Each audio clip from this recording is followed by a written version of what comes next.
asalaamaaleykum mbokku téléspectateur mbokku internet yi ginnaaw ba leen nuyee bu baax di leen jaajëfal à chaque fois si ànd bu ngeen di ànd ak ñun comme nag tey ñi ngi ko gisee ñu leen di dëttal seen grand entretien ak njiital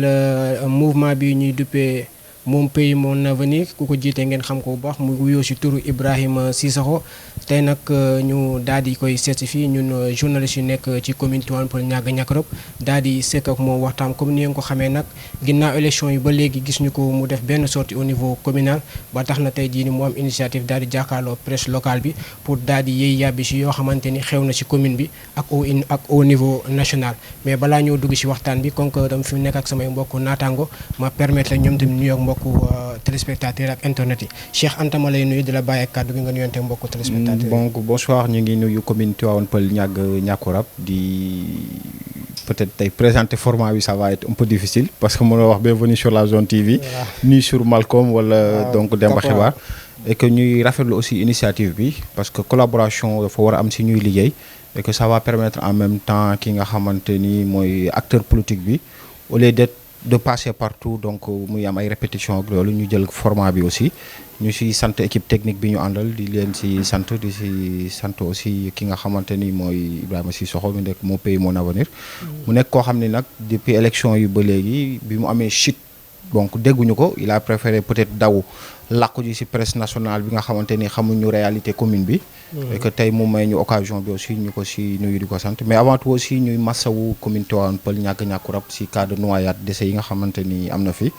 et qui di lancer aussi benn message de sensibilisation à nouveau que ni géej gi dafa nekk loo xam ne c'est dangereux et que plage yu ñu interdit baignade la yëpp may nuyu aussi Demba je vais lui laisser au fait la parole Demba maa ngi koy ziar moom xam naa ni coiffure bi wat bi moom day génne iti forfait 200 300 rek waaw. acca yaakaar naa loolu am na solo en même temps aussi tamit si plateau bi Demba mu ngi fi Caporal Info ñu nuyu la ñu mbàyyi la ak mbokk téléspectateurs yi ak internet yi. waaw Malcolm di la nuyuwaat bu baax a baax di la ñaanal yàlla defal jàmm mais aussi tam di ko ñaanal ñëpp ñoo xamante ne ñu ngi fi muy cadreur yi macha allah yàlla na liggéey bi gën a rafet macha allah di nuyu ñi nga xam ne ñoom ñoo nekk ci ginnaaw itam di nuyu suñu invité bi tey muy monsieur Ibrahima Cissokho jiital mouvement mon pays mon avenir di nuyu itam sama mbokku taalibe Baye Maolana Cheikh Ibrahima muy Cheikh Anta di ko ñaanal itam yàlla na ko yàlla defal jàmm tawfeex ak taysiir mu ngi def ci dëkk bi lu am solo daal mais aussi tam di baalu ñëpp àq ci tabaski bi ñu génn di baal ñëpp àq yàlla defal jàmm ñi nga ci fii kii daana sànq foofu laa njëkkee muy cas de noyade ci presque moins d'1 mois wala ci 1 mois sa commune perte presque ay quinzaine de jeunes yoo xamante ne tey amaana amoon nañ avenir tey ñu dem deewee noonu kon état bi war na cee mën a jóg commune bi itam war nañ cee mën a jóg daal foofu laa daan la samay kàddu. yaakaar naa loolu am na solo encore une fois naka noonu balaa ñoo dugg si waxtaan bi ñu daal di jox kàddu gi suñu invité muy wuyoo si turu Ibrahima Cissokho maa ngi koy wax sànq mu nekk njiital mouvement bi mon pays mon avenir ñu bàyyi ko mu nente mbokku téléspectateur internet balaa ñoo dugg si waxtaan bi monsieur Cissokho ñu nuyu la ñu dalal la si plateau bi ak jàmm. waaw merci beaucoup Malcolm maa ngi sant ñëpp di la remercier Caporal Info Malcolm Xibaar ak Cheikh Anta nga xam ne tey gi yéen a sekk plateau bi di nuyu ñëpp mbokk ñëpp di leen baal àq tamit si tabaski bi ñu jógeen te di leen baal àq ñaan yàlla ñu tee koy ati at te tal ko yaakaar naa ni di jaale aussi waajur yi nga xam ne tey ñoo ñàkk seen doom par rapport ak noyade yi léegi rek laa doon jokkoo benn kilifa ba dëkk fi di pour ñu xool daal de manière générale lan la si état war mën a def ak lan la fi collectivité mairie bi mën a jàppee ba cas noyade yi mën a deñ wala su deñu tam mu wàññeeku donc maa ngi sant ñëpp di gërëm ñëpp di wax asalaamaaleykum waa mbokku Tivaouane Peulh Niaga Niakoulrab. encore une fois mbokku téléspectateur di fàttali rek nar nañu waxtaanee ñaari ponk yu gën a mag yu am solo yaakaar naa situation politique communale bi dinañ si yi yàbbi lu bëri en même temps aussi tamit au niveau national loo xamante ne moom fay xew comme ay yëngu-yëngu politique surtout mën nañ si wax ay élections législatives xam naa yëpp ci biir grand format bi daañu ci yey yàbbi gën ci leer ak yow naka noonu ma jox kàddu gi Cheikh Anta ñu bàyyi la nga ubbi ak sa laaj bu njëkk ci biir. donc ñu ngi koy jaar donc Cissokho je vais pas dire je sais pas si on va l'appeler chute ou déception parce que n'oublions pas aussi que ni il faisait partie où il était le favori boo xamante ni tiitaloon na wala nit ñi jàppoon nañ seen bopp ni tiital na Benno Bokk Yaakaar ba altercation bi gën a violent bi fi am si diggante moom ak Benno Bokk Yaakaar lu coalition boobu la amee woon. ñu bëri jàppoon ni tey bu nekkul première day nekk deuxième à notre grande surprise ñu gis ni mu génn 4e position. On voulait savoir nan la ko dundee ak pour moom lan moo doxul par rapport ak li mu waroon def. Est-ce que c'est pas que ni c'est pas un homme politique ou c'est pas bon on va dire politicien nan la analyser loolu ak moom lan la jàpp ni moo doxul carrément wala fan la faay am ba chute bu méttee nii am su jëloon 2e on peut comprendre mais 4e surprise la si ñun quoi en fait ñun ñu dem analyser yëpp ñun ñu dem ànd ak moom di dugg fu nekk on a eu une grande surprise peut-être 4e boo xam ne day mel ni ndaare la xam nga yenn kii boo ko jëlee day mel ni da nga jël ndaare xam nga nag et puis depuis lors aussi dégguñu ko mu annoncé wu si presse bi fi nekk presse nationale bi la dem et que yooyu moom peut-être dañ lay raayal di la laaj si yoo xamante ni fekk am na foo waroon gas-gas bu baax gasoo ko loolu donc loolu laay koy njëkk a laaj analyse yooyu laay xaar si moom waaw Cheikh Anta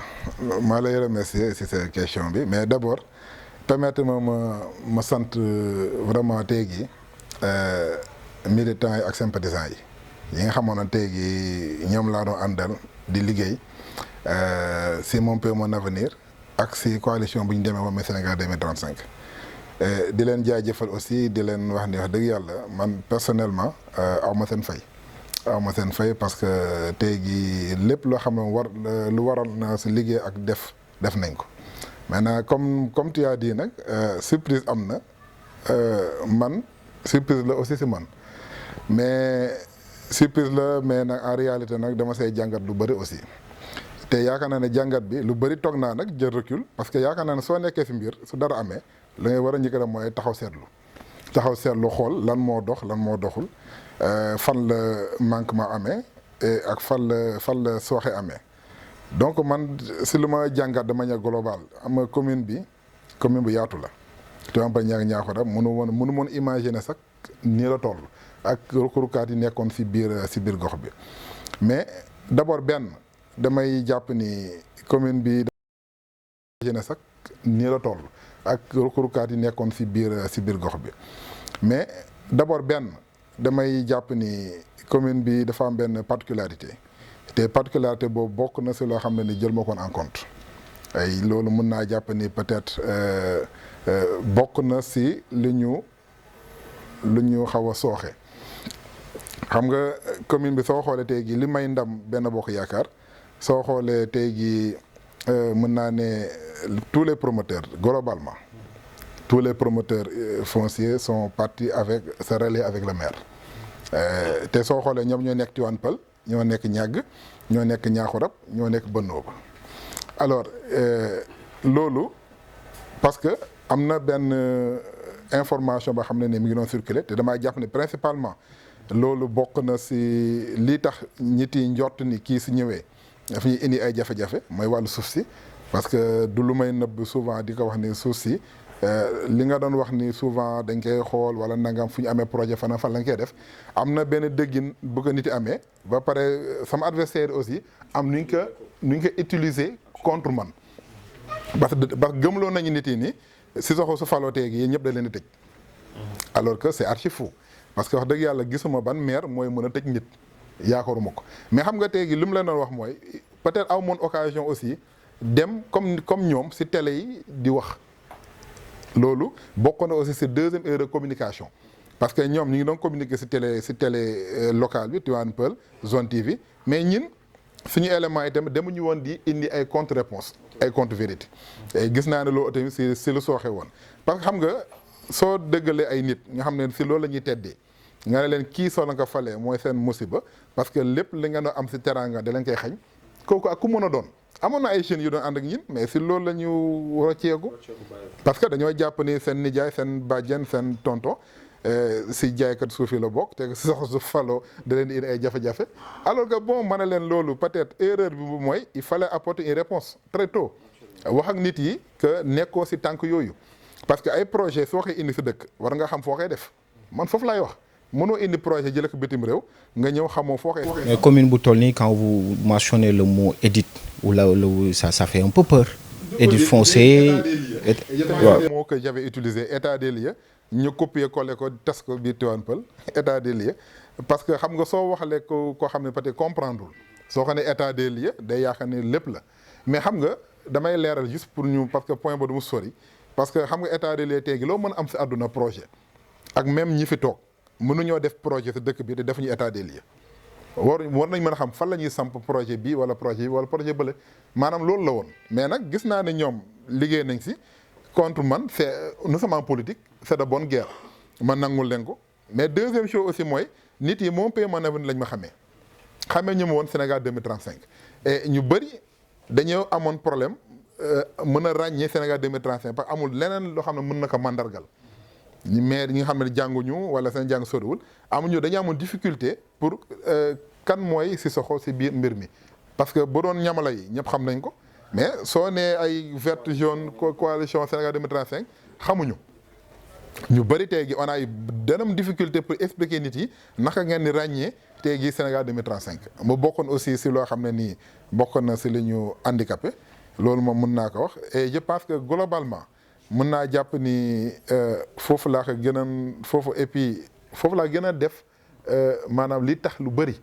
ñu xaw a jël position bi ñu jël ni parce que aussi. Est-ce que vous vous sentez un peu trahi ou manque de loyauté par rapport ak nit ñi nga dem gis ñu ñëw di la solliciter yow la ñu àndal sur le plan intellectuel ak li nga am say relation gis nañu yaa mën a développer commune bi Cissokho liggéeykat la mooy meilleur candidat. mu dara choisir ñu choisir keneen. Est-ce que waaw loolu moom xam nga quand sooy dem compétition défaite neexul kenn amul kenn ku ne damay am défaite mu neex ma.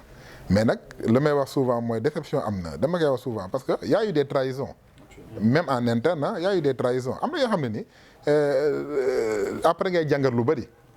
tey gi am na si ñu bëri ñoo xam ne ba si ay nit yu bëri doon ànd ak ñin au fond c'était pas ça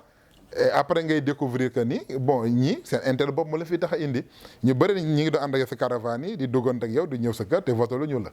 te am nañ si presque après ay firndeel yu bëri ñoo xam ne ni dañu doon nekk ak yow rek di jël information di yóbbu di ko jox say adversaire politique loolu yëpp gis nañ ko fi mais damay ne man damaa jàpp ne damay ne alhamdulilah parce que loolu su amul woon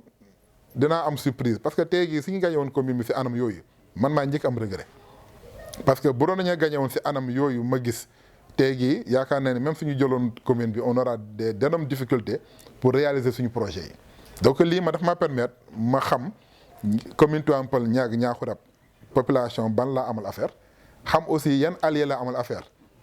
et ça c'est très important ma am information boobu pour mu mën a xam ëllëg fu may teg sama tànk ak ñan laay jokkool ak ñan laay liggéeyal pour développement commune Tivaouane Peulh Niakoulrab parce que nag am na ñu fi ñu bëri ñoo xam ne tey jii macha allah ñi ngi kon ne di ànd ba léegi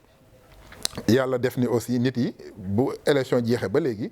du ma toog 2 jours tey recevoir mu si kër gi ay nit yi ñëw pour ñu waxtaan nangam mais xam nga am na benn moment xam soo fa tollee encore une fois il fallait nga jël recul et bàyyiwuma presse locale di dem presse nationale contexte du benn c'est juste que rek benn instant il fallait ma jël recul toog noppalu surtout noppalu lu baax parce que man bu leen fàttali ni avant élection yi dañoo nekkoon si terrain bi di liggéey def si développement 2 ans 3 ans élection yi ñëw dab si ñu si yoon bi ñu nekkaat si encore donc ba loolu sa jàllee war nga mën a jël tout recul pour mën a xool ban taxawaay ngay am encore si gox bi. monsieur Ibrahima Cissokho nu ma jàngatee sa gis-gis si élection yi man j'ai l'impression que tey jii nii da nga duggoon si benn terrain boo xamante ne mën naa ne novice nga fa. parce que gis naa nga énuméré yu bëri yoo xamante ne tey jii jàpp nga ni moo taxoon mu indi gàllankoor pour ngeen jël ndam li ma doon fàttaliku ni à chaque fois avant élection yi bu ñu doon laaj Ibrahima Cissokho ndax xam nga Tivaouane Peulh bi nga bëgg a laaj à chaque fois réponse bi da doon nekk xam naa ko parce que nekk naa fi ñeenti at nekk si dëkk bi xam dëkk bi kon xam naa ko mais li nga énuméré nii yëpp dama jàpp ni kon tey jii nii da nga duggoon si terrain politique boo xamante ne dese nga xam réalité bi benn ñaareel ma aussi tamit sa tàmbali waxtaan ma gis ne tey jii ni nga ne yaa ngi jëfal say militant man ma bokkoon si nit ñoo xamante ni doon naa xaar le président Ibrahima Cissokho ginnaaw élection yi mu daal bind communiqué wala mu communiqué ak ses militants yoo xamante ni voté nañ ko ñu gis ni loolu tamit président Ibrahima Cissokho defu ko ñu doon xool lan la ndax défaite bi moo ko métti ba ëpp tey jii nii mu jàpp ni instant ni Tivaouane Peulh yëpp wala ñëpp ñoo ko trahir. naka noonu aussi tamit ñu jàpp ni tey jii nii président Ibrahima Sissoko si yenn réalité yi doon naa xaar nga wax ñu ko muy tey jii nii yaa ngi si dëkk bi mais si élection yi gis ñu nga ànd ak benn magu dëkk bi wala nit ñoo xam te ne jàpp nañu ay autorité lañ si dëkk bi ñu doon képp ku doon gis Ibrahima Sissoko da ngay gis nit ñoo xam te ne ànd nañu moom mais kenn xamu leen si dëkk bi mais est-ce que lu yëpp tamit boole ngeen ko seen ay jàngat loo xamante ni woon tax na tey jii nii nga ñàkk élection locale. waaw Malcolm dama lay remercier si li nga wax mais defuma communiqué peut-être bi ngay wooy communiqué mais nag militants yi ak góor ñu ñoo liggéey woo nañ leen téléphone. et je pense que loolu ça c'est le minimum woo nañ leen téléphone yenn groupement de famille yenn jeunes yi jaajëfal leen si seen liggéey yaakaar naa ne ça moom lu ñu def la peut-être da toog télé di wax on n'a pas fait mais jaajëfal nañu suñu militants et suñu sympathisants yi parce que loolu mënu woon ñàkk parce que am na nit fay ànd ak moom ànd nawle laa doon wax te ànd nawle cër la yaakaar naa ànd nawle cër la donc loo si def rek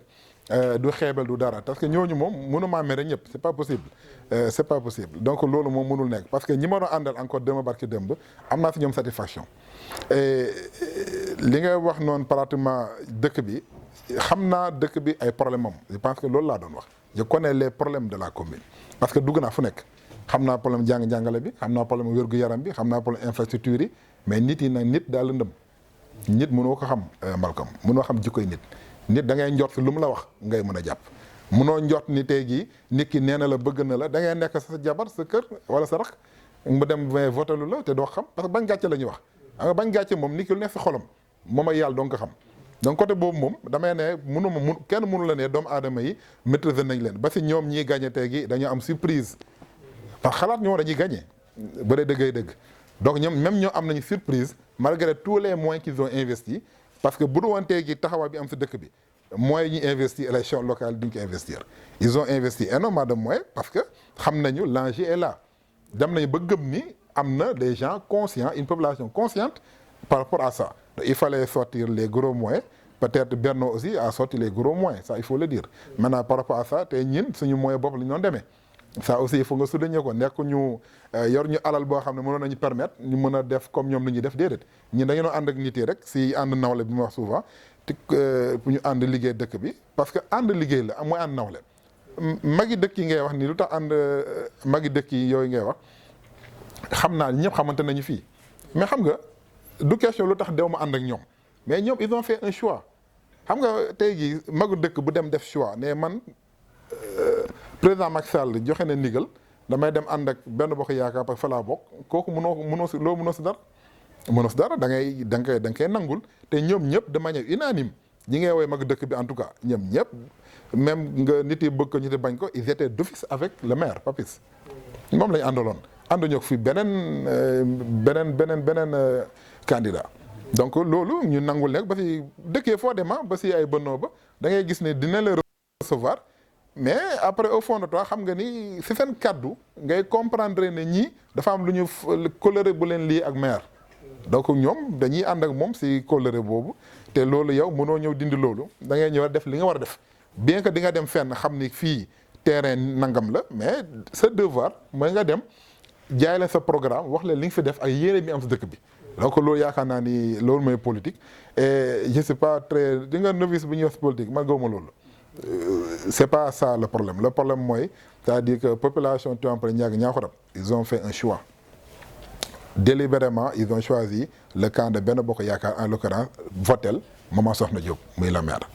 te loolu ay jinne voté wu ñu ay nooxa voté wu ñu ay nitu njaay ñëw voté ñu nangul leen ko nag personnellement mooy lu ma waxoon nangul parce que jour bu élection yi jeexee si guddi si jinaa sama téléphone woo Papis personnellement félicité ko parce que nit da ngay gentleman nit da ngay liggéey te nit doo soxor parce que man sama bopp tey jii su ma gagné woon wala bëgg nit yi woo ma di ma jaajëfal donc moo tax ba mu gagné jël naa sama téléphone woo ko félicité ko ñaanal ko jàmm ak équipe am. macha allah waaw mais man comme balaa Demba di dem su ma mënee dugal foofu parce que là vous avez parlé que novice la wala du dara. bu ñu fàttali ni Ibrahima Sissoko bi mu ñëwee mouvement la démarré. tout à fait njëkk a laaj ñëpp par rapport ak financement yu mu dem def par rapport ak yëpp ñu bëri dañ ko interpellé woon koo wax mu ne non Ibrahima Sissoko politique wul. acteur développement ngir jàppale askan donc nit ñi gisee ko tey koo xam ne tey développement moo ko ñax a ñor mais du politicien mu dem mu changer carrément élection yi ñëw mu dugg si politique. non changé wu ma en fait c'est-à-dire. parce que là il nous avait c'est-à-dire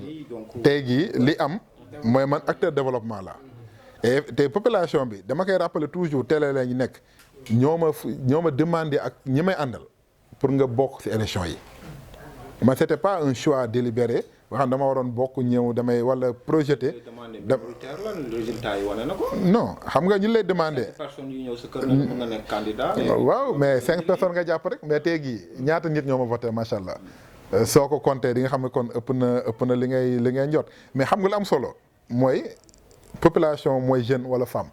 ngeen di jàppale ñu ne yow mi kat ndegam sa doole bopp nga ñuy jàppale peut-être su la joxee mairie di nga am moyen gën ñoo jàppale. mbir mi c'était ça. Effectivement parce que man dëgg yàlla xaaruma ci gouvernement xaaruma ci état xaaruma ci lenn lépp lu may def sama doole bopp ak sama partenaire laa ko defee. defuma lenn loo xam ne ni état jox na ma ko wala gouvernement wala lii wala kaa déedéet ci sa doole bopp ci la yàlla wërsëgalee ci ngay jël di si doon dimbal doomu aadama yi. te loolu laa gëm d'ailleurs et jusqu'à présent bi ma wax ak yow ci loolu laa nekk. maintenant est-ce que politique bu gars yi di wax sax dama si doon waxtaan ak jeunesse bi ku si nekk sa gis-gis bi nga am politique man damaa jàpp ne politique mooy li ngay jëf mais politique wax nii rek ak def ay promesses bon am na ñoo xam ne si loolu la ñu dëkk mais man mënuma ko jëppam tey mënumaa ñëw tiim askan dig leen loo xam ne ni gëwuma ko du ma ko def te gëm naa ni loolu gëw naa ni aussi du ma ko mës a def parce que bokkul sama éthique bokkul sama gëm-gëm voilà je préfère wax ak nit yi dëgg jeunesse bi mag yi ñu xam ne ni dëkk bi daal ñin ñoo ko bokk ala kulli àlli ñi nga ñin ñoo ko mën a liggéey du keneen te mënoo ko liggéey sans waa doomu dëkk bi c'est-à-dire tey gi kenn mënul liggéey dëkk bi sans waa dëkk bi muy maire bi muy man muy keneen muy chef de village mënul nekk képp ku si mën a dugal sa loxo tu es obligé nga ànd ak waa dëkk bi ak doomu dëkk bi pour ngeen defar dëkk bi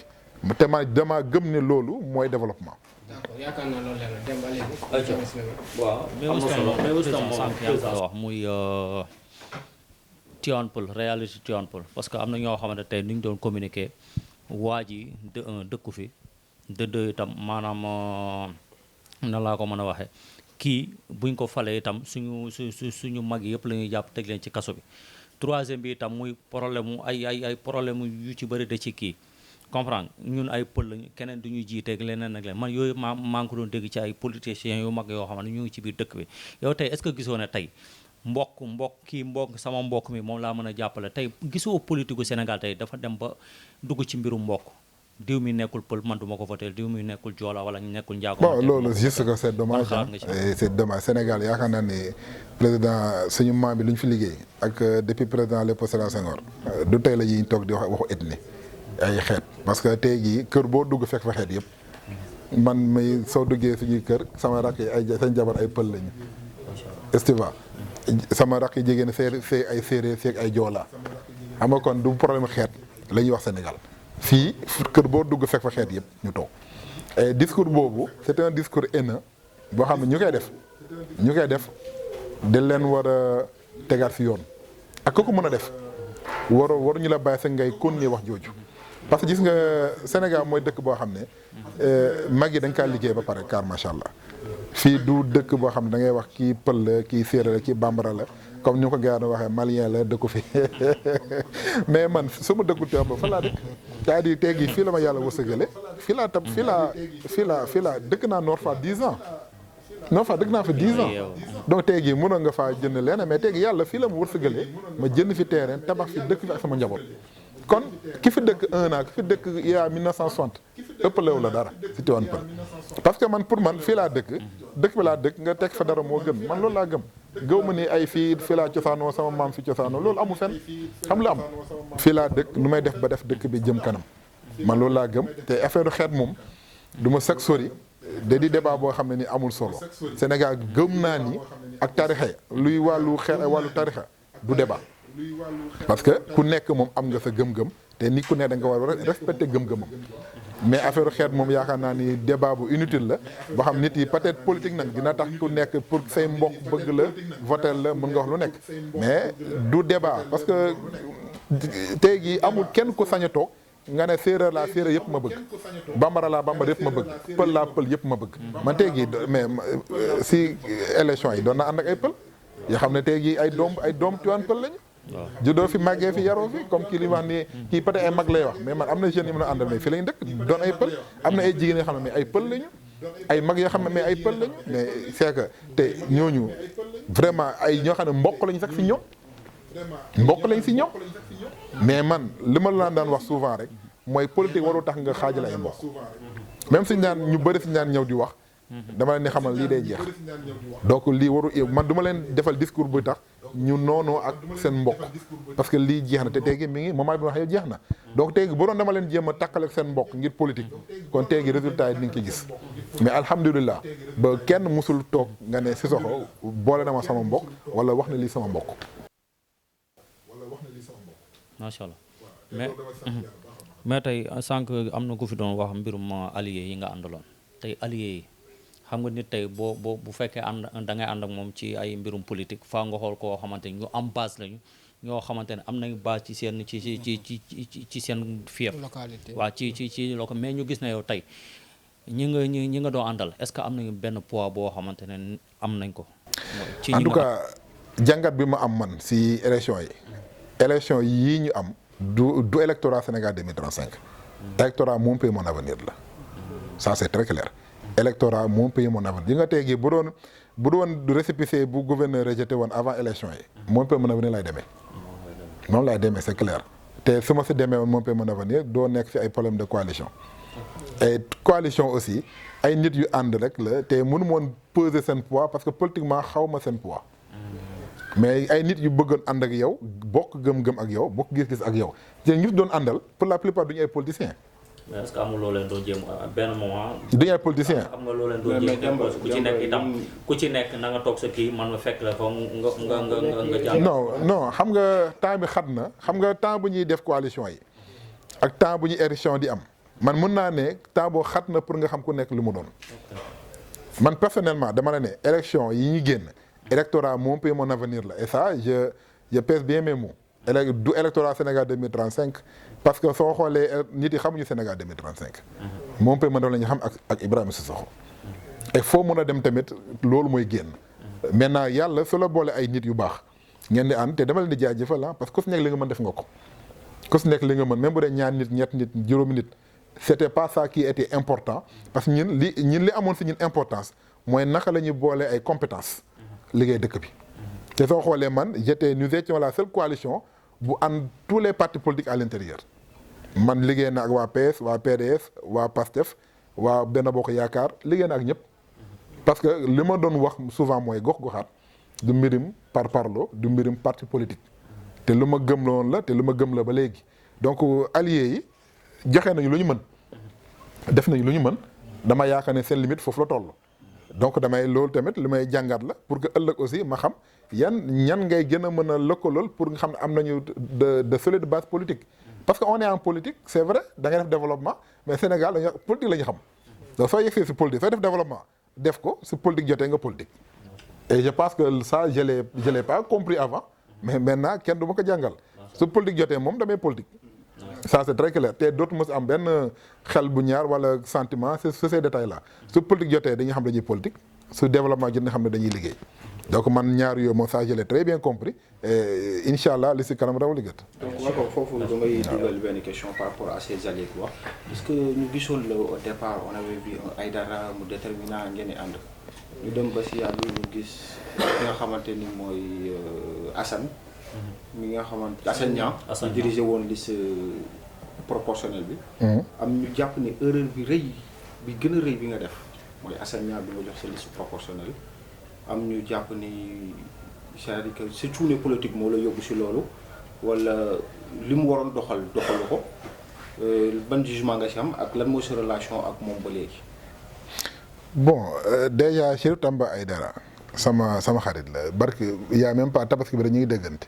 pour te dire ñu ngi déggante téléphone di baalante ak amuñu aucun problème li taxoon mu bàyyi kooku c'était un problème personnel moom qui n'avait rien à voir ak man On parle de considération. non et je pense que loolu waxtaan nañ ko mag moom problème personnel la entre moom ak ñi mu dëkkal. man j'étais pas du tout dans ça et man nangul xam nga mag su defee ba jël décision jaar fa ne bàyyi naa politique xam nga kon kooku c'est pas lié à ma personne. loolu considération yu surtout sama jëmm ji la mu def ko man nangul ko nag. Assane bi ngay wax man.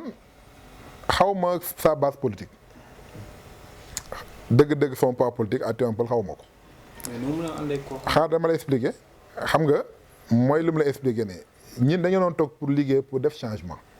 on a prôné pour le changement.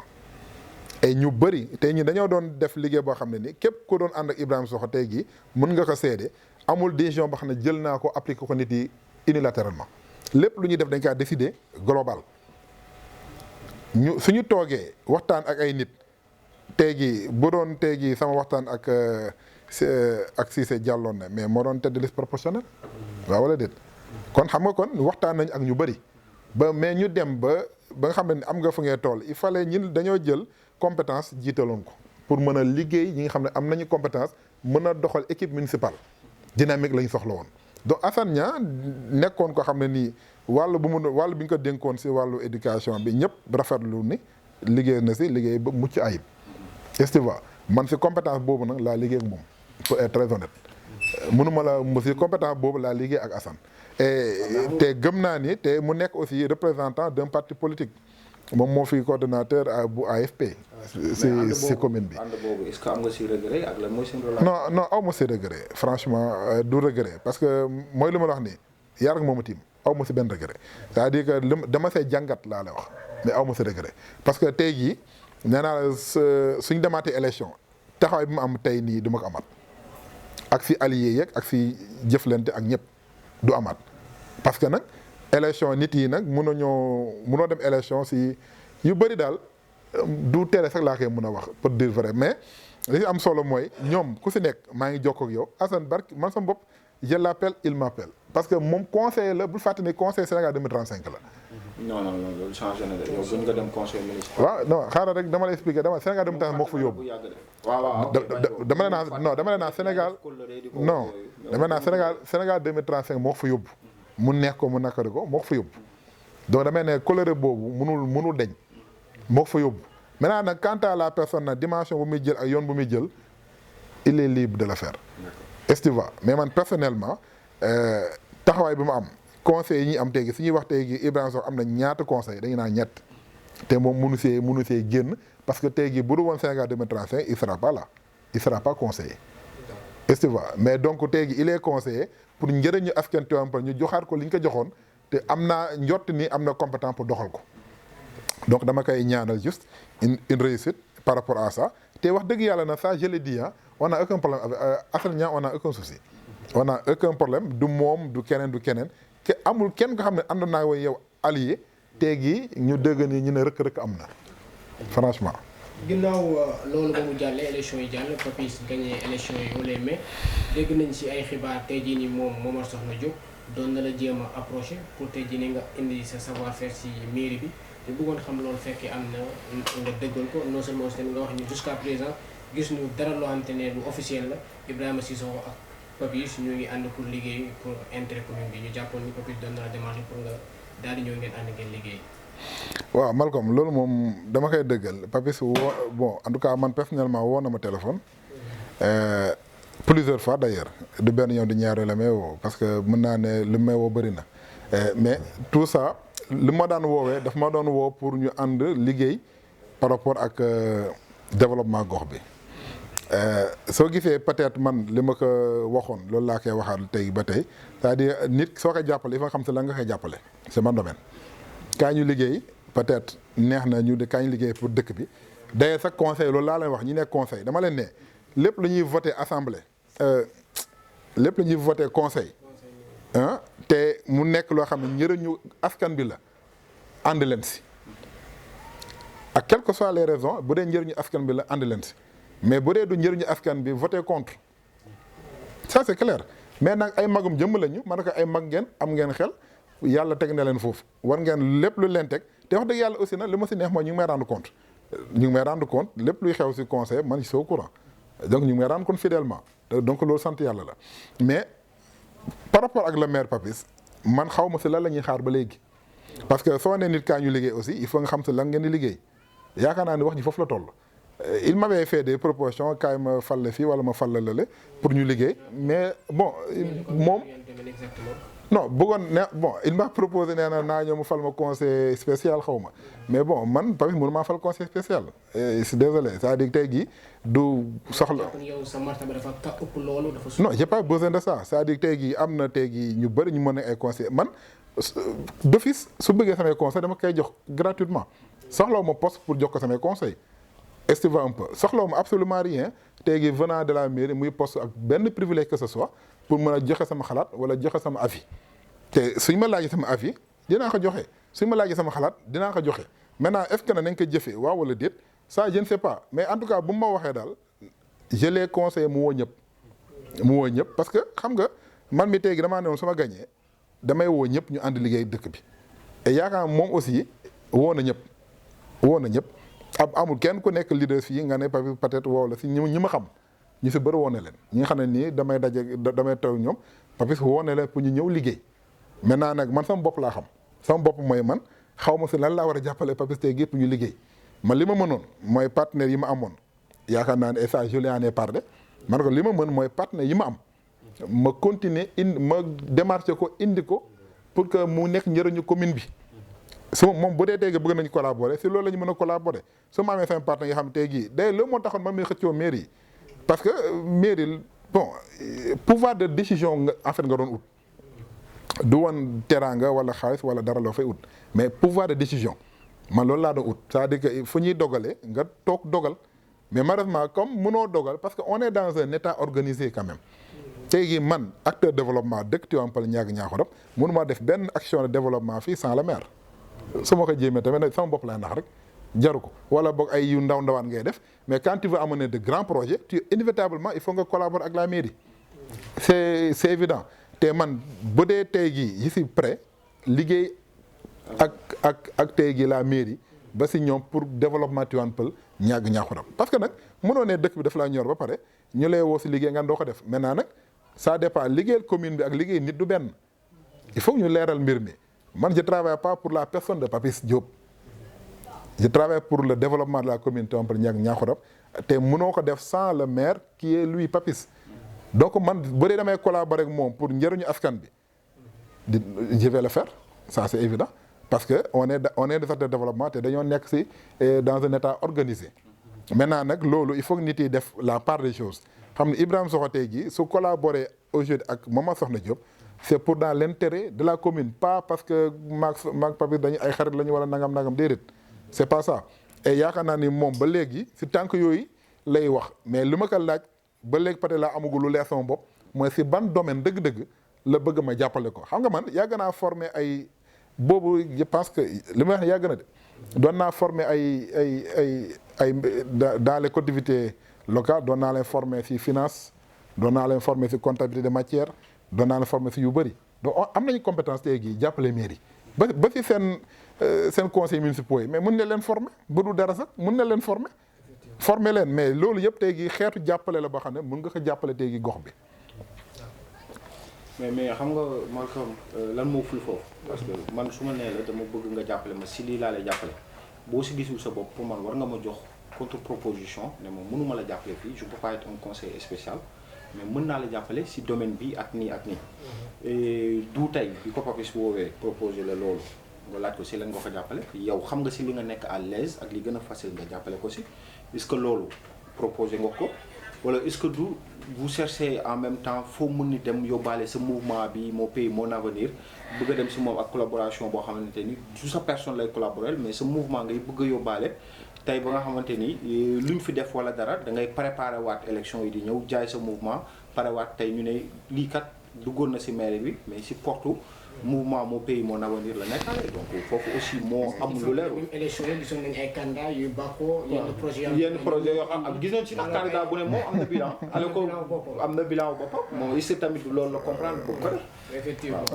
mais xam nga tey jii Cheikh c'est évident que man moomatuma sama bopp mënuma décider sama bopp mënuma waxal sama bopp lépp lu may wax ci turu Mon Pays Mon Avenir lay doon donc man s'il y a une collaboration ça sera entre Mon Pays Mon Avenir et la mairie Tivaouane Peulh collaboration foofu lay nekk mënul nekk sama entre man ak Papis entre Mon Pays Mon Avenir la ak la mairie Tivaouane Peulh collaboration boobu moo mën a nekk mënu am beneen collaboration te bu dee collaboration boobu am na da nga koy toog waxtaanee ko c'est-à-dire te du may toog moom di naan ñuy teg maag moom ak fa non su boobaa dañuy toog de manière très professionnelle am Mon Pays Mon Avenir ñu ko fekkee moom am ay maire ñu ko fekkee. mais du question Mon Pays Mon Avenir parce que man moom laay expliquer tey jii développement bi may def Mon Pays Mon Avenir partenaires yi. du sama jëmm ji la ñuy jàppale en réalité mouvement bi la ñuy jàppale pour la plupart c'est les partenaires de développement donc man mënuma. nga bëgg a démarcher ay partenaires. non si quand tu dis partenaire. partenaires yi bu ñuy ñëw ils connaissent pas carrément yow yaa ñu wax ne dama am mouvement mais c'est ta personne. yow la xam yoo xam mais xam nga la ma doon ñu koy def non mais parce que man soxlawuma dama askan bee soxla et yaakaar naa ne tey jii képp ku mës a dugal loo xam Tivaouane Peulh gis nga ni partenaire mooy ñëwal boppam nit yi teg nañ seen bët. xam nga man damay bañ souvent affaire u Sénégal wala affaire u partenaire affaire xaalis dafa sensible askan même soo leen di jàppale leen si lu transparent man su ma ñëwee nee leen lépp sama alal la damay wax lu ma neex rek lépp diwu sama poche donc ñi am yéene jàppale man Ibrahima parce que samay xarit lañu wala samay nangam lañu mais suñ ko defee defal ñu ko pour sama jëmm ji Ibrahima Sokho est-ce que tu vois la preuve en est que même suñuy joxe xam même suñuy defar parfois yenn pompe yi xaas bi mais du jaar sama affaire yow du jaar sama loxo. si loxo ñi koy defar ak waa foofu lay jaar rien que pour mu am transparence donc tey jii su may liggéey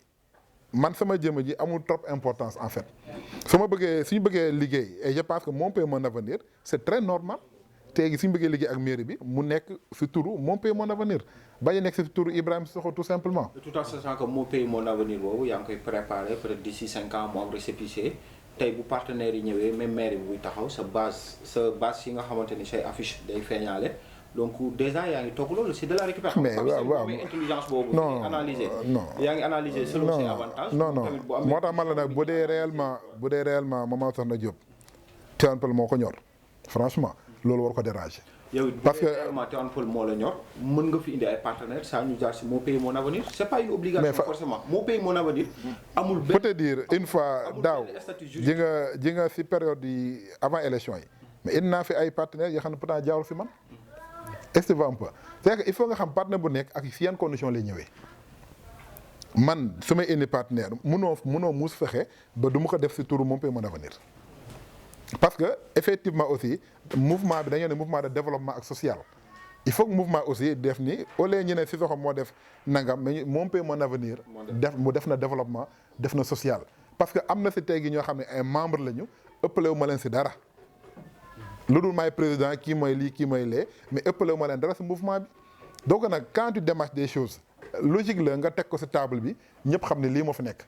parce que sinon yow sa bopp ngay jaay en fait. mais man maa bëgg tey gi lépp lu ñëw jaar si tur Mon Pays Mon Avenir et loolu mënu déranger nit parce que tey gi même bu dee sama tur la jaar tu es obligé tey gi nga xam ne nii Ibrahima Sokho soo ne Ibrahima Sokho Mon Pays Mon Avenir ngay wax soo ne Mon Pays Mon Avenir après di waat Ibrahima Sokho rek mais dama ne tey gi mairie bi ñun ñëpp mën nañ ko jàppale si fànn bu ne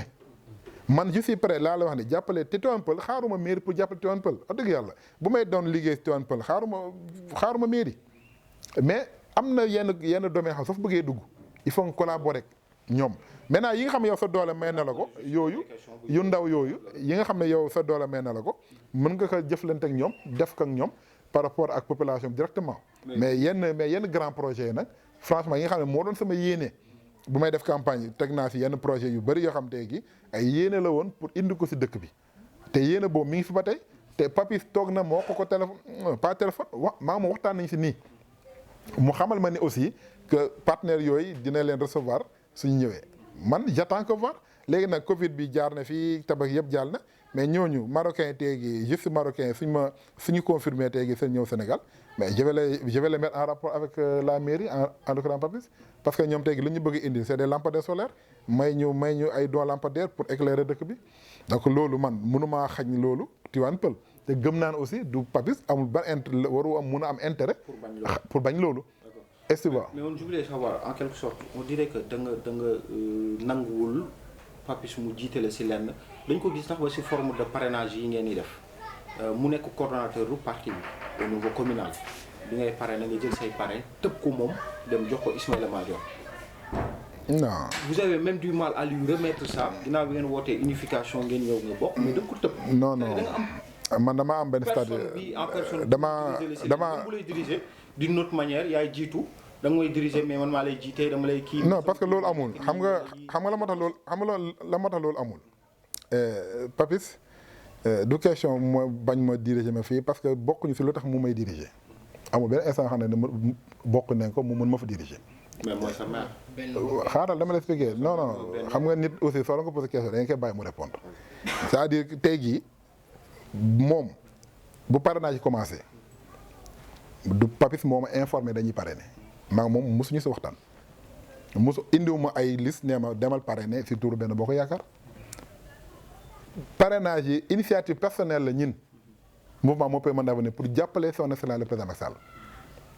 donc ñun ñoo jël si initiative pour dem parrainer Benno Bokk Yaakaar estiva ak la majorité présidentielle bi ñu ko defee yëppul ma ko Ismaïla Madior Fall je l'ai amené directement en ville fële Mermoz fa laa ko yóbbu peut-être jaaruma si ay Omar Gueye jaaruma si Ismaïla Madior Fall ville laa ko yóbbu directement déedéet yóbbu ma ko Rufisque directement maa ngi ko yóbbu Mermoz siège pour dire parfois nit yi dañuy wax yi nga xam ne ni maîtriser wuñu ko man Papis ba doon teegi daf maa remettre ay liste nee ma nañu parrainer mais dama koy delloo ma aw ma problème boobu mais maa ngi moom mosuñu waxtaan si mbirum parrainage. mais bu la joxoon doog ko parrainer. non dama la ne joxuma liste pour parrainage donc man suma débat bu amul importance joxuma benn liste gi nee ma. président biir Benno Bokk Yaakaar Papis mooy sa kilifa. si biir Benno non xam nga dama lay expliquer moom laa xam nga Benno Bokk Yaakaar man dama la yàgg wax ni bokkuma parti politique. te pour nga bokk Benno Bokk Yaakaar il faut nga bokk dans un parti qui incarne Benno Bokk Yaakaar mooy taxaw nit yi nga ne Benno Bokk Yaakaar laa bokk. keneen nee la APR laa bokk comme APR moo nekk effectivement ñi dañu am mouvement Mon Pays Mon Avenir ñëw bokk ci majorité présidentielle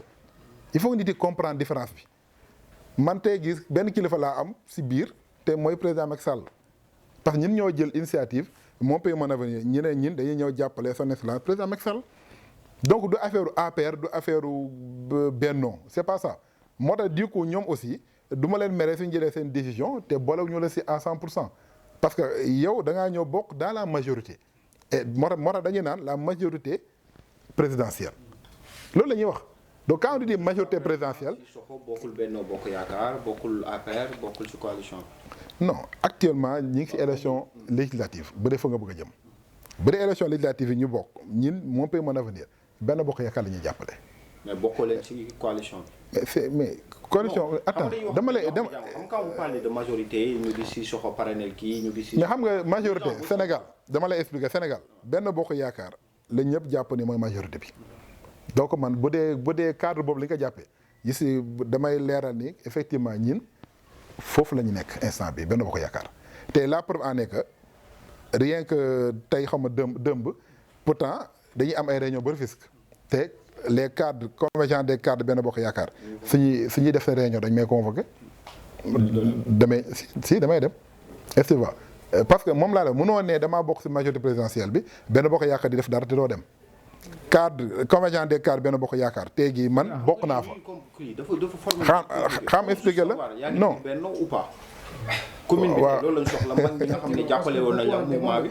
li ngay former li ngay lépp dafa compliqué les gens. non mais du former bi ngay lépp. dañ ko laajoon mu ne bokkul Benno Bokk Yaakaar bokkul durant les élections locales. waaw mais nag parce que bokkul. ne ba déet mais on veut savoir. waaw léegi dama leeral mbir mi xam nga élection locale man sama liste sama yoonu bopp laa jël. liste parallèle ànduma ak Benno Bokk Yaakaar. d'accord en tant que nag mouvement Mon Pays Mon Avenir bokk ci majorité présidentielle tey jii pour élection législative yi ñi ngi biir Benno Bokk Yaakaar. donc d'office si Sokho mën nañ considérer maintenant ñi nga xamante ni ñooy seetaan nit ñi que ni mi ngi biir Benno Bokk Yaakaar maintenant Benno Bokk Yaakaar la bokk lu tax moo boobu di la déranger lan mooy problème. mais parce que yéen ni ngeen bëgg fu ngeen yëpp débat moo fa nekkul c'est-à-dire que vous voulez coller benn étiquette wala benn motif. on veut pas coller xaaral ma expliquer rek c'est-à-dire que tey gi Benno Bokk Yaakaar man aw ma si benn gêne si benn bokk yaakaar ni fa laa bokk. c'est-à-dire que lu tax ma koy wax xam lu tax parce que tey jii muy majorité présidentielle mouvance présidentielle déggin bi yëpp mooy benn moo tax soo xoolee kan ma dem élection Benno Bokk Yaakaar. kon ñi dañoo ñëw dugg bokk ak ñoom pour dem élection législative donc mënoo ne bokkoo fa parce que tey jii bu may parrainé wu ma majorité présidentielle Benno Bokk Yaakaar laa parrainé. yaa ngi dégg donc su may dem si nit yi dama leen naan damay parrainé mouvement Mon Pays Mon Avenir day parrainé Benno Bokk Yaakaar. parce que xam nga mooy lu ma wax ni yi nga ragal féete dafay xañ a wërsëg man damaa yàgg wax ni état laa bokk mosuma ko nëbb de. non yow da nga non état laa nekk non dama non parce que bokkuma fa woon dama lay expliquer non parce que non parce que yéen li ngeen jàppoon mais bokk mais aw ma carte de membre mais bokkuma non attends xam nga moment yi ngeen ma koy laaj bokkuma benn mais léegi am nga carte est-ce que tey jii même chose laa leen di expliquer waat cadre Benno boobu ngeen di wax ni dama fay bokk wala dañuy bokk décision Benno yi c'est pas ça mouvement Mon Pays Mon Avenir moo dem jàppale Benno pour ñu gagner élection législative yi. xam nga il faut que wax ji te soo nee da ngaa dem jàppale leen c'est-à-dire que da ngay ànd ak ñoom si lépp te tey jii lépp lu Benno nekk man si laa nekk parce que mouvement Mon Pays Mon Avenir moo jël décision ànd ak waa Benno Bokk Yaakaar pour dem gagner les élections législatives mais le mouvement est autonome yi nga Cheikh dama la koy waxaat encore une fois seen askan yëpp dëgg. mouvement Mon Pays Mon Avenir yoonu boppam la nekk mais tey gi fi élection taxawee nga war a jël décision politique da ngay xam mënoo toog tey gi ñi ne élection législative am na kan ngay àndal pourtant waxtaan nañ ko suñu biir am na ñu ñuy seet si am na ñu ma woo ñoom bëgg ngee dani ay ñeneen woo nañ bëgg ànd ak ñoom ak ñeneen mais bu ñu waxtaan suñu biir mais décision bu ñu jàpp moom la ñu ànd mooy la majorité présidentielle mooy waa Benno Bokk Yaakaar Benno Bokk Yaakaar boobu nag ñu jàpp ne moom la ñu àndal man si laa nekk donc moom la ñu àndal ba keroog élection législative yi jeex incha allah rabbi. mooy nañ décidé ànd ak Papis ah. yaakaar. Benno Bokk Yaakaar boobu nag ñu jàpp ne moom la ñu àndal man si laa nekk donc moom la ñu àndal ba keroog élection législative yi jeex incha allah rabbi. président yaakaar naa sa bokkum Benno Bokk Yaakaar boobu moo tax fan yi ñu génn ñu gis ni képp koo xamante ne yaa ngi ci biir Benno Bokk Yaakaar ngay leader ñu daal di leen woolu fële ca palais ngeen am fa audience. naka noonu audience boobu nu mu amee en tout cas indi na polémique bu bëri fii au niveau communal parce que yenn leader ci commune bi nga xam ne ñu ngi dëkk fii bokk ci Benno Bokk Yaakaar wala majorité présidentielle xaw ma ñaar yooyu ba mooy ci différence bi ñu ngi jàpp ne tey jii nii ñu ngi ñaxtu ñu tey jii nii commune bi en personne dafa war a am audience boppam au lieu que au niveau départemental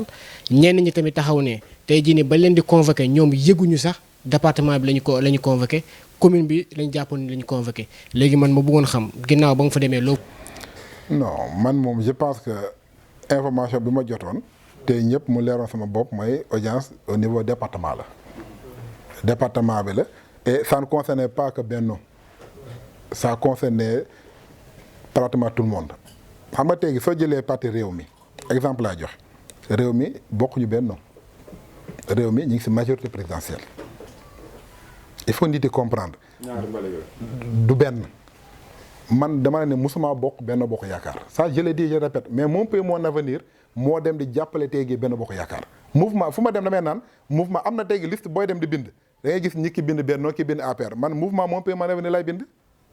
sama feuille de présent Mon Pays Mon Avenir lay signé ba léegi parce que grande coalition boobu ñu naan la grande coalition de la majorité présidentielle man foofu laa ñëw bokk pour ma leeral nit yi mu leer seen bopp parce que dama leen naan bokk ma APR te mosuma bokk APR te Benno il faut nga nekk parti politique qui compose Benno dama la leeral rek mais non xaaral mu leer non may ma rek may ma non may ma xaaral may ma est-ce que yaa ngi dégg loolu dama lay bëgg parce que dama la ne ji nga tegi ci aw ma benn honte su ma bokkoon APR laa bokk il faut que débat boobu ñu dépassé ko man li ma intéressé tey jii du Benno laa bokk wala APR laa bokk c'est pas ça qui m'intéresse xam nga la moom intéressé c'est-à-dire que nan la ñuy def tey jii ba commune Tompa Niakhar gis boppam ci nguur Macky Sall léegi man Omar Gueye bokkoon na ci ñu ma woo le jour J bu mu jotee Papis jël téléphone am woo ma nee ma dañ ñëw convoqué palais est-ce que tu vois mais man réunion yi am yëpp ministre Omar Gueye moom moo doon convoqué te su ma woowee si waxtaan effectivement yooyu leen a waxtaan pour waxu daje pour mën a dajalee force ñi nga xam ne dañuy demoon liste parallèle ñu mën a ñëw ànd avec la grande majorité présidentielle pour dem. bu ñuy convoqué palais tamit man dañ maa convoqué président Sissoko en tant que mouvement Mon Pays Mon Avenir en tant que liste parallèle Sénégal 2035. est-ce que tu vois maintenant nag quant à nit yi naka lañ leen invité si gox bi man xaw ma en tout cas on était 400 personnes là-bas 400 personnes ñoo fa nekkoon yoo xam ne si département bi si 11 communes yëpp lañ jógee parce que département de Rufisque ça fait 11 communes. si 11 communes yëpp la ñëpp fa lañ jógee mais nag et je pense que tey jii président si biir waxam bu ngi koy wax ñëpp mënuñoo ñëw déjà salle bi rek on était 400 personnes 11 communes alors man na xaw ma si yan anam ñoom la lay invité ak wala Tivaouane Peulh daa war a am mandat boppam ça je maîtrise pas mais man mosuma yëg ni Tivaouane Peulh daa war a am mandat boppam en tout cas loolu yëguma ko li ma xam daa mooy yàgg nañ ma ne président dina recevoir département bi te effectivement il a reçu le département loolu moom c'est assez clair voilà. donc je voulais savoir aussi foofu ginnaaw loolu bi leen recevoir mu am ay coow yu si jóg ñu wax ni am ñu bëri dem ŋàññ ak critiquer discours monsieur le maire bi nga xamante ni tey moo représenté woon commune bi ñu wax ni dafa raté carrément discours bi par rapport ak ñeneen ñi bi mu jëlee war a wax li nga xamante ni moo nekk ay jafe-jafe askan bi waxu si dara dafa nekk di tagg ak di xalab ñenn si ay leader ñi demoon si ay liste parallèle mu nekkoon fa tagg leen xalab leen ñu bëri wax ni le maire a raté son discours loolu muy doon ay polémique yu mag a mag loolu la nga si tontu wala est-ce que nan nga gisee discours maire bi ginnaaw bi ko président joxe mu wax ak appréciation bi nga xam ne moom nga siy def. bon xam nga bi en tout cas je sais que Papis moo njëkk a jël kàddu moom lañ njëkk a jox kàddu et il avait 3 minutes. comme tous les autres. 3 minutes comme tous les autres. en tout cas si biir 3 minutes yi tamit effectivement waxu si jafe-jafe Tivaouane Peulh. waxu ko si loolu constat bu ñëpp defoon la waxu si lenn loo xamante ne mooy jafe-jafe Tivaouane Peulh li mu si jël engagement mooy li mu wax président ni dina Tivaouane Peulh dina def tout ba joxaat ko la majorité. je pense que yéen aussi yéen ñi nga xam ne yéen non man tàgg papi mënuñoo tàgguñu fa c'est-à-dire du xaw ma nit yi lan lañ waaye tàgg c'est-à-dire quand tu présentes les gens ñi demoon liste parallèle yi li ma wax en fait dafa kal daane fi ma taxaw nii am na ñu toog salle bi xam ne mënoon nañ fi taxaw comme man àndoon si élection yi mu cité ñëpp ñi fa nekkoon ñëpp képp ku fa toogoon tudd na sa tur ne képp ko xam ne yaa ngi si tegi salle bi tey amoon nga capacité toog taxaw fi nga taxaw bu dee xaw ma ndax loolu la ñu waaye tàgg parce que loolu moom du tàgg est-ce que tu vois et malgré ça keneen jël na micro bi présenter tous les responsables qui ont été là-bas donc loolu du affaire de tàgg l'essentiel est que 3 minutes yi nga ko jox moom jafe-jafe askan Tivaouane Peulh waxu si. donc ma question est de savoir pour vous comme les autres est-ce qu'il a raté carrément ou pas. non personnellement man damaa jàpp ni daa waroon wax jafe-jafe Tivaouane Peulh. donc il a raté. dama lay expliquer xam nga man du ma juger nit si benn acte parce que man dama ko laaj xam nga après nit ki da nga koy topp ba 3 minutes wax na si tudd si jafe-jafe Tivaouane Peulh te damaa jàpp ni ñëpp ñi fa toogoon ñi ñëpp jafe-jafe département bi ak ku si nekk sa jafe-jafe commune moo la fa waroon wax man kaa sama gis-gis loolu la woon mais gis naa effectivement wax fa lenn loo xam ne tey gi Tivaouane Peulh ñaaxu rab problème ndox beeg problème courant beeg problème nangam est-ce que ba ma ko si pratiquement bi interpellé daf maa ne parce que président daf ko war a jël audience pour mu waxtaan moom si commune bi. D'accord. Et effectivement nag vendredi passé avant tabaski président recevoir na ko donc nag jamaa njort ni kon loolu la doon xaar moom a Ngagne Diop pour wax si jafe-jafe commune donc comme excuse boobu man la ma jox dama koy nangul parce que peut-être moment boobu ma am audience xam na fekkee ma ko keneen fekkee ko war naa mën a njort ni quand même problème Tivaouane Peulh moo ko fa yóbbu. après Cheikh Anta ci foofu noonu damay leeral parce que man mi après bu ñu jullee juste julli Tabaski bi ñun jëloon nañ ko interview man mii sax jëloon naa ko interview ak la zone n'est-ce pas moom wax na ne man altine xaw ma ban jour daal avant Tabaski bi moom personnellement président recevoir na ko dëgg la mais aussi tam wax na ne carrément mu ngi ci sama page YouTube wax na ne carrément lu mu wax ak moom mooy jafe-jafe Tivaouane Peulh loolu moom wax na ko dañ ko koy nangu rek. waaw mais Demba xam nga lan la ñu war a xam. loolu amul lenn lu exceptionnel. président bu ay veillu élection yu mu tiit ñëwee daf ko defari ko. koo xam ne on parle de 2 ans moo la fi dese wala dara bu élection yi di ñëw recevoir ko moom kese amul à titre exceptionnel bu mu recevoir. il a reçu d'autres maires yoo xamante ni tey jàpp na ni war nañ mën a contribuer pour gagner surtout ñi nga xamante ni seen commune liste parallèle yi dafa bari ñoom ñëpp recevoir na leen. bu leen recevoir nag li ko intéressé mooy fi nga nekk nga gagneel ko boo ko gagnelee nag il va partir sur la base des promesses. et que ñun ñëpp xam nañu il faut pas se voiler la li ñu bëgg wala li Papis bëgg wala li muy rêvé c'est pour un poste de ministre. et s'il pense que ni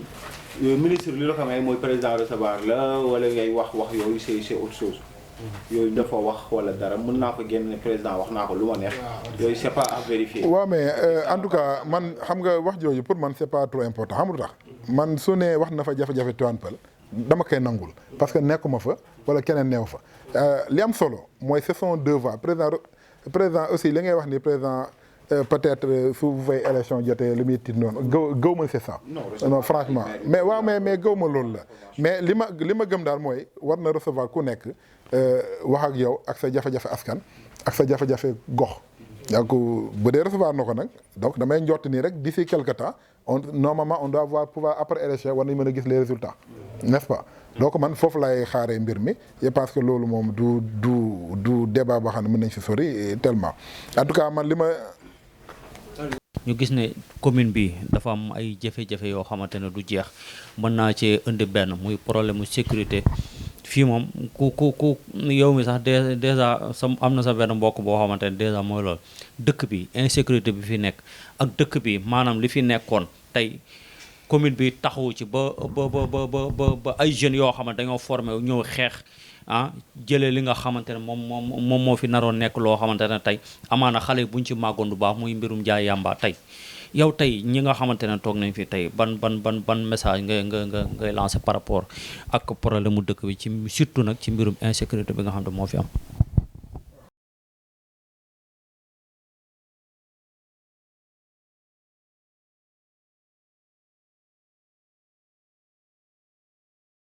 donc xam nga fii yàgg naa wax ni commune bi moom insécurité moom du léegi lañ koy yàgg wax yàgg nañ ko wax yàgg na yaakaar naa depuis bu ñu fi ñëwee commencé def développement ñi ngi dund insécurité bi partout si gox bi te dafa gën a pire d'ailleurs dafa gën a pire si li ngay gis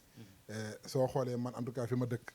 Namora nit yi dañoo mujjee organiser wu jeunes yi pour mën a xeex loolu soo mënee dem APIX dañ ko def soo demee Sokabek ñu ngi koy def donc quartier yi finalement ñoo organisé wu pour gérer seen sécurité bopp parce que benn poste de brigade gendarmerie bu ñu am fii matul commune attanu ko donc tey gi foofu lañ doon waxee ni yàgg naa ko même prôné il faut que tey gi nguur gi def fi poste de police c'est important c'est-à-dire que tey gi mun Tivaouane Peulh fi mu toll moo mérité wu sax cadre de vie bu affaire bi fi nekk pour man loolu la war a mën a fayee non Tivaouane Peulh yàgg naa ko wax te du tey laa koy waxaat quel que soit alpha damaa jàpp ni Tivaouane Peulh si département bi on est les parents pauvres du département de Rufisque je l'ai toujours dit te nëbbuma ko on est les parents pauvres parce que daa mel ni électorat donc la ñuy doyee mooy gox boo xam ne ni président Macky Sall mosu ko ñàkk mais mooy gox bu gën a dellu ginnaaw aussi si département bi donc il faut que nit yi ñu xam ni tey gi li ñu président mën a récompenser tey gi gox bi mooy indi fi infrastructure yi def indi fi école yi indi fi hôpitaux niveau 2 wala niveau 3 parce que poste de santé yi dépassé nañ leen dépassé nañ par population màgg na donc insécurité boobu nag il faut quand même les autorités locales et administratives ak ànd ak population mën ko dox parce que soo tey gi suñu seetaanee rek musiba am suñu seetaanee musiba am tey gis nga ñaata nit lañ fi rey si ay jam si ay nii wala si ay nale yaakaar naa ni loolu du lu ñu mën a accepter te à chaque fois damay gis ni su malheur amee du ma gis en tout cas ay communiqué wala ay déclaration des autorités qui sont dans cette localité duñ si wax en tout cas du ma dégg bokk fenn foo xam ne ni am na communiqué bu ñu def pour ces genre de choses là mais dafay baax yooyu si amee population mën a taxaw quitte à ce que sa ñëpp wàcc tali bi taxaw pour wax ni basta na fi jeex te loolu du mbirum benn nit du mbirum benn kàcce loolu askan Tivaouane Peulh ñaa ngi ñaaxurab ak ñëpp la amul affaire autorité amul affaire kii wala kële loolu mbirum ñëpp la c'est aussi important de savoir que mairie boo xam ne selon organigramme bi amuñu équipe wala cellule de communication comme ni ko organigramme bi respecté amul y a pas eu de cellule de maire amu ko cabinet amu ko aussi de façon pour man l'équipe mairie bi en tout cas li taxaw ñun ñu doon xeex manquement yu bëri na damaa xamul naa ne équipe bu bees bi c'est les mêmes manquements ou pas parce que daal apparemment lu bëri changé wul. non parce que conseil yi ñoo changé jar na conseil yi ñoo changé donc c'est-à-dire que ba léegi c'est la continuité. n'est-ce pas. donc man damaa jàpp ni tey jii ñoom li taxoon dama ne ñuy xeex pour toog loolu la ñu war a xeex pour commune bi dem kanam. parce que nag dañoo xeex pour wax ni léegi dinañu defar en tout cas loolu laa dégg. li ñu daan li ñu weesu na mais léegi dinañu liggéey. mais man na si liggéey boobu laa ni xaar aussi. parce que quel que soit alpha aussi taxawaay bu ñu am du changer. si la mairie ne travaille pas mais la mairie nous trouvera encore sur son chemin. parce que mairie bi moom je pense que day reculer tax pour une question de temps aussi. xam nga lu ñuy nekk nii di wax wax ji yëpp su commune Tivaouane Peulh Niakoulrab wàccee yoon dina gis ay nit yu mel ni Ibrahima Sokho taxaw tegaale si yoon. macha allah loolu moom il faut ñoom aussi ñëpp xam ko. parce que duñ fi nekk du ay affaire de kii wala kaa dëkk bi moo ñu ñor. donc lépp loo xam inter dëkk bi la si la ñuy taxaw. incha allah président ñu delluwaat fu ñu nekkoon foofu ci audience bi ñu jàpp ni tey jii nii audience départementale la woon tey jii nii Cheikh Anta mu ngi ko doon wax sànq lu tax njiital réew mi daal di koy woote tey jii nii yaakaar naa xëy na pour jubóole leen yéen seen biir yéen ñi nga xamante ni yéen jiite woon ay liste parallèle parce que ñu ngi war a dëdmal ay élection législative suñu kanam déjà campagne bi tàmbali na te yow yaa ko wax léegi yaakaar naa Papis moo xamante ne tey jii nii moo la fa teewal moo la waxal en tant que nga dëkk commune Tivaouane Peulh tey jii nii wax nga ni moom wax na président da koy assurer victoire tey jii ñu bëggoon xam yow en tant que yow sa mouvement bu ngay wax mouvement Mon Pays Mon Avenir ana lan mooy doon seen taxawaay ci élection yi di fàttali aussi ay jamono doon nañ gis ay flyers wala say nit di génn di parrainer di peut-être ñu doon véhiculer benn message boo xam te ne sax tey jii nii on veut Ibrahima Sissoko kon notre maire gis nañ tamit au niveau départemental surtout fii ci commune bi. comme député waaw comme député autant pour moi gis nañ ci commune bi liste yi ba ñu génnee gis nañ en tout cas fii ci gox bi ci commune bi gis ñu benn leader boo xam te ne boole nañ ko ci liste bi. est-ce que yooyu yëpp boo ko doon jàngal sa taxawaay ci élection yi législative ak sa mouvement bi ni ngay jàppalee Benno Bokk Yaakaar en même temps aussi tamit. le fait que tey jii nii xëy na ñu doon xaar ku ci mel ne yow wala keneen ci commune bi mu fi yeewoo bokk ci liste Benno Bokk Yaakaar au niveau du département te gisuñu ko loolu yëpp ana ban taxawaay ak ban jàngat nga ciy def. bon loolu moom je pense que Malcolm wax naa ko waxaat ko de peut-être xanaa répétition laay defaat nee naa la commune bi depuis élection dama koy wax commune Tivaouane Peulh Niakoulrab daa mérité ministre mérité député mérité DG mérité lépp. ça c'est un combat boo xam ne ni du arrêté bu ñuy def loolu aussi c'était toujours un combat mais xam nga nit doo tàmm ne ko yaay tàbb sa bopp alors soo mënee dem soo mënul dem da ngay am ñoo àndal tout simplement mais xam nañu tey gi élection yi ñu jóge woon mooy local amatuñu woon les moyens pour dem élection législative donc il fallait nga ñu dem ànd ak benn coalition te là c'est la coalition Benno Bokk Yaakaar qu'on a choisi lu tax mooy parce que tey jii mooy li ma souvent ne opportunité man fa la gën a gis opportunité développer dëkk bi que feneen te loolu lu ma gëm la te lu ma jàpp la parce que tout simplement tey jii dama koy faral di wax nit yi naan lan mooy différence man du ma opposant j'ai jamais été dans l'opposition donc man si état la nekk di liggéey mënuma nekk état nag di naan damay opposé ak qui que soit on peut pas travailler dans l'état et s'opposer à l'état mais nit yi loolu nag la ñu mënu woon comprendre mais man lu ma mën a jàpp ni mooy tey jii commune Tivaouane Peulh léegi nañ ko si lu bëri mais si li ma jàpp encore si lu président Macky Sall wax mooy tey jii dina bàyyi xel commune bi d'ailleurs keroog bu ñu toogee si bu ñu recevoir 300 emplois maye na ko département Rufisque maye na 300 emplois maintenant nag est-ce que nit ndaw yaa ngi dem bindu gi waaw wala déet loolu xaw ma mais may na 300 emplois wax aussi ñaata milliards la dugal si wàllu financement si département bi lu toll ay 3 milliards dugal na ko si wàllu financement maintenant nag comment tout ça s'est organisé kooku mairie peut-être ñoo si mën a tontu ak les sous-préfets mais li ma la mën a xamal daal mooy tout simplement commune bi tey jii dañoo war amuñu ministre amuñu DG amuñu leneen donc man damaa jàpp ni aussi suñu paree ba lépp jeex il faut quand même que gox bi parce que un maire seul mënu doxal commune bi mënu kaa doxal il faut quand même mu am yeneen compétence yi fi nekk pour jàppale ndaw yi pour ñu mën a avancer loolu moom man li ma jàppale te damaa njort ni aussi loolu mooy avantage wu dëkk bi d'accord taxawaay bi ci élection législative ak mouvement bi non mouvement moom day jàpp à 100% ci élection yi mais day campagne day wàcc campagne loolu lañ bëgg a xam non d'ailleurs ñun campagne dañuy bi tamit ubbi na boobu ba léegi gisuñu. non parce que xam nga lu tax parce que mooy lu ma wax ni dañoo former ay comités électoraux. Le maire a appelé les gens pour réunion demain man je me suis dit que mënumaa dem. Parce que voilà jox naa ko samay raison tax mënumaa dem mais xamal naa ko ni tamit ñeneen ñi nee na woo na leen muy ñoom Mohamed Faye ak ñoom El Cissé ak ñeneen woo na ñëpp pour ñu former benn comité ñi nga xam ne ñoo demoon liste parallèle pour ñu mën a ñëw ànd ak waa Benno Bokk Yaakaar pour liggéey fi élection yi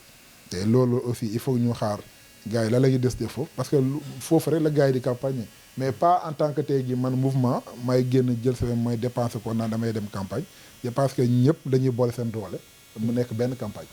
d'accord Papis nekk seen njiit jiitu nga topp si ginnaawam naan. campagne amul njiit. Cheikh mooy diriger kii caravane. Pagne amul caravane parce que président Macky Sall lu mu wax encore une fois. proximité soxlawul caravane soxlawul meeting. xam lu mu soxla mooy proximité. man en tout cas def ma caravane. donc man li ma gëm mooy te demaat sa samay nit. demaat samay base laa jàpp waxtaan ak ñoom ak wax leen lan mooy njëriñu élection législative. expliquer leen aussi. lan mooy différence élection législative ak élection locale. je pense que pour une question de temps bi jeex na ñuy xaar si relance su activité yi fan nga si toll Mon Pays Mon Avenir.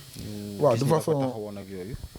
Mon Pays Mon Avenir moom incha allah va reprendre ses activités. incha allah rabbi parce que toog nañu un long moment de silence. mais nag pour autant tamit tooguñu woon. parce que ñu ngi doon liggéey si ay formation ak yeneen donc le 23. am nañu benn manifestation bu ñuy def jox jigéen ñi ay diplôme donc le 23 boobu la ñuy relancer activité donc il y a 350 femmes yi ñu war a jox seen diplôme ak lu toll 100 jeunes ñu war leen jox seen attestation donc boobu mooy nekk aussi di si invité képp ku nekk Tivaouane Peulh di si invité ñëpp autorités yi Tivaouane Peulh yëpp de façon képp ku xam ne yaa ngi fi autorité tamit dinaa la yónnee carton d'invitation incha allah muy xam chef de village moo xam maire moo xam premier adjoint wala deuxième adjoint dinaa invité ñëpp incha allahu rabbi pour que ñu xam ne mbirum Tivaouane Peulh la du mbirum juste Mon Pays Mon Avenir di si invité ñëpp ñaan yàlla rek ñu dugg si jàmm génn si jàmm ñaan yàlla aussi élection yi ñu dugg si jàmm aussi génn si jàmm yeneen yi nga xamante ni moo fi gën a nekk muy demande yi nga xamante ni moom lañ lay far di demander muy wàllu courant bi wàllu ndox bi aussi pare nga pour reprendre ko ou pas.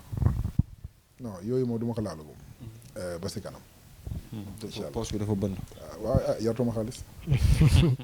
président ñu daaneel foofu ñii di wax ni élection législative dañ koy mbubboo coalition Benno Bokk Yaakaar da koy mbubboo pour daal di daganal